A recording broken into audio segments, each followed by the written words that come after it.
Journal entries, Chapter 2, from a survivor named Jukebox. I remember this as the darkest day for me in Chernarus. I approached Izzy. Night was settling in. Normally, I would turn around, but I wanted to remain unseen, so it was ideal. As I stood about 50 meters from the cloud of gas, I could smell a sickly, sweet, heavy chemical smell. It hung there like a heavy green sheet. I buried my clothes under a tree root as I put the NBC gear on. Luckily, Anna had a spare set in her locker. Keeping low and to the bushes, silently, I moved around the outskirts of the fence. We took survival training together, and I knew if she had a car, it would be somewhere hidden in one of the trees on the edge of the base.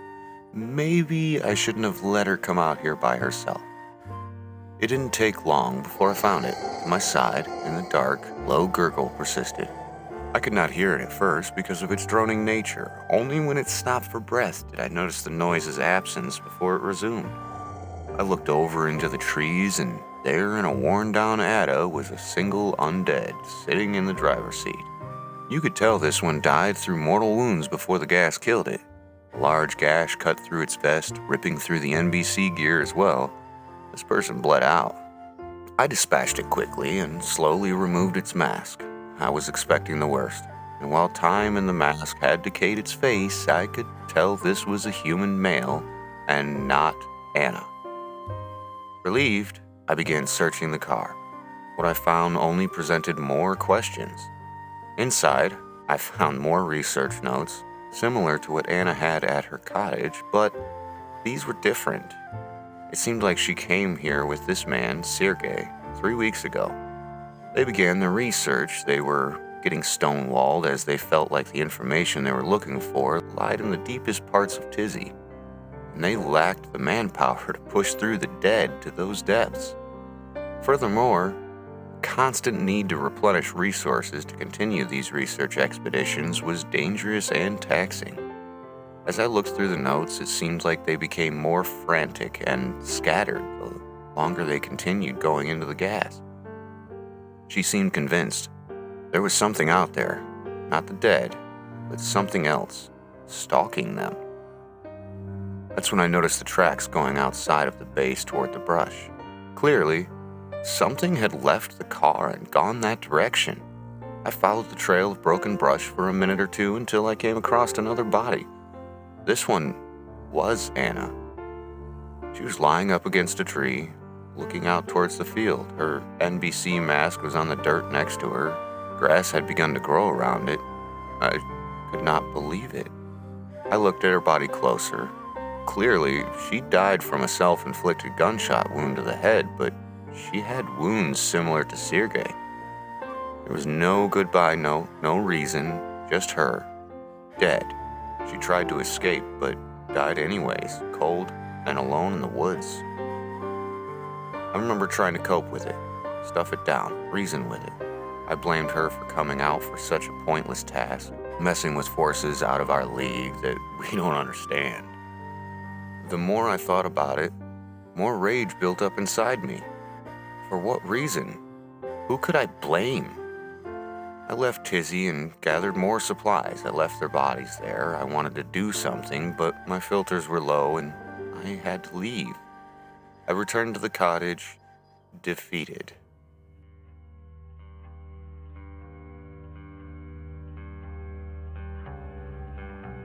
I could not sleep that night, though I had halfway expected it. Coming all the way out here only to find her dead had shook me to my core. My mind raced over what I read in the notes back at the car. What did she mean something was stalking them? I only saw a few undead roaming in the distance, certainly nothing strange even for a contaminated area. She was so dead set that the answer she needed lied in the structure in the back of Tizzy. I wish I would have taken more time to investigate what happened. Why didn't I grab the damn notes? Eventually, I decided I needed to go back to where I found Sergei and Anna and investigate more. I could not leave their bodies there to rot, and there was more research I left behind. I need to figure out what happened to them. Those wounds were not inflicted by the dead, nor any animal I recognize. Maybe there is something else out there. I managed to improvise together some gas mask filters using dust masks and other supplies in the cottage. Thank you, Dad, for being such a survival nut. Hated it then, appreciate it now. The journey felt much slower this time. Even though I was close by and had come so much further the first time, each step seemed to drag me down.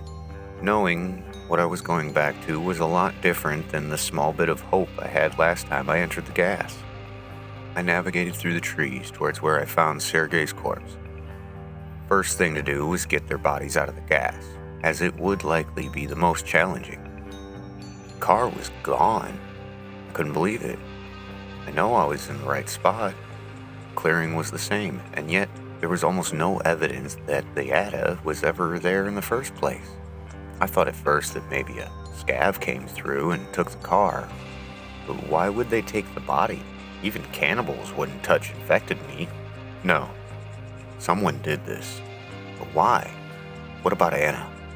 I dashed through the trees, not caring at the time the damage the trees might do to my suit. Oddly, I had breathed a sigh of relief this time when I found her body. Whoever was here didn't find her. I came prepared with a few ropes and made a crude rig that would allow me to drag her body out. It wasn't ceremonious, but it was all I could do. She deserved a proper burial. It was a slow and grueling march out of the gas. I swapped my crude filter for hers, but it didn't have much life left either. What's even worse, I wasn't able to drag her out the way I came in. The terrain was too rough. This forced me to take a route that I had not yet cleared, so I started to pick up the pace. Even today, looking back, I have no idea what it was that I saw. The two of us were almost out. Final set of tents and the gate that led home were just ahead. I heard it before I saw it. Slow, primal breathing, pacing, the sound of a hunter. I dropped Anna and hid. That's when I got a look at what it was. Something almost alien. It walked on 2 feet, but with its arms almost like a gorilla. Using animals we know of to describe this monster doesn't justice to convey the sheer terror this creature induced when I saw it. I watched from afar. I don't think it noticed me or heard me drop the body. Even though it appeared to be wounded heavily, I was frozen in terror. Was this the thing that killed her? Out in the distance, sirens began to wail. The alarms might have saved my life. The military base's raid siren cut through the night. Just my luck, I thought. Now I get to get bombed to death. The beast did not like the noise, though, as it quickly fled the area. I waited and braced for an impact. Someone must have been watching over me, though, because when it landed, I was still there. I guess I made it far enough out of the base to avoid the impact. Seized the opportunity and grabbed Anna, dragging twice as fast now. I wasn't sticking around for any more surprises. Today, I buried Anna, burned the cottage down. I'm leaving this place. I will be back for you. Whoever or whatever you are.